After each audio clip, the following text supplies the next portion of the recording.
Today we're going to be talking about ethics.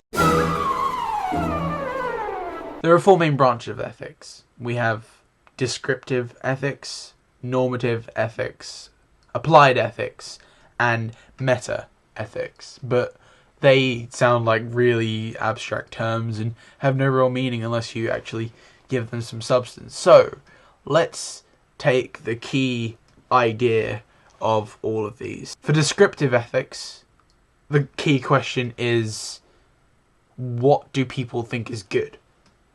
For normative ethics, it's how should people live?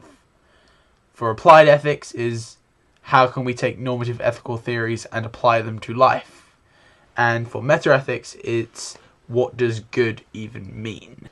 To take some problems of each, my personal speciality is normative and meta-ethics, but that's not to diminish the role of descriptive and applied ethics, because they actually do stuff rather than just guys and gals thinking about stuff. Normative ethics is probably ethics as you're most familiar with it. It's the study of what is good.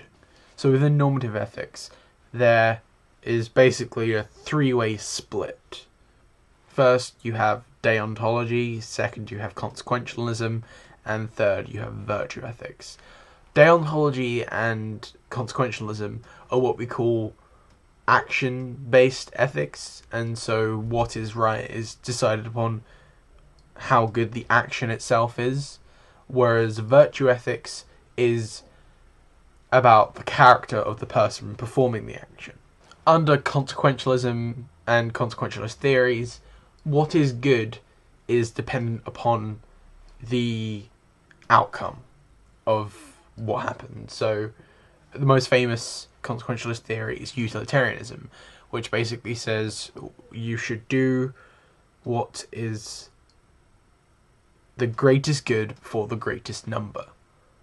Deontology is kind of different to that because it gives almost prescriptive moral rules, and it says that we should act in a certain way and everyone should act like that. It is universal to all people.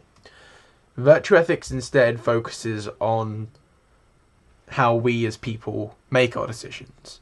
So under virtue ethics, we are good because we are becoming good people. And seeing as the central question of all of ethics really is how can we live the good life, it seems that virtue ethics is much more effective for that than any other ethical theory. Apart from that, though, there's also the idea that all ethical theories fail. Because, when we make decisions, moral decisions, decisions of ethical bases, we don't tend to think about them too much. We kind of rationalize them. But we don't think, I will follow this ethical theory when I'm making this decision. We just tend to make our decisions.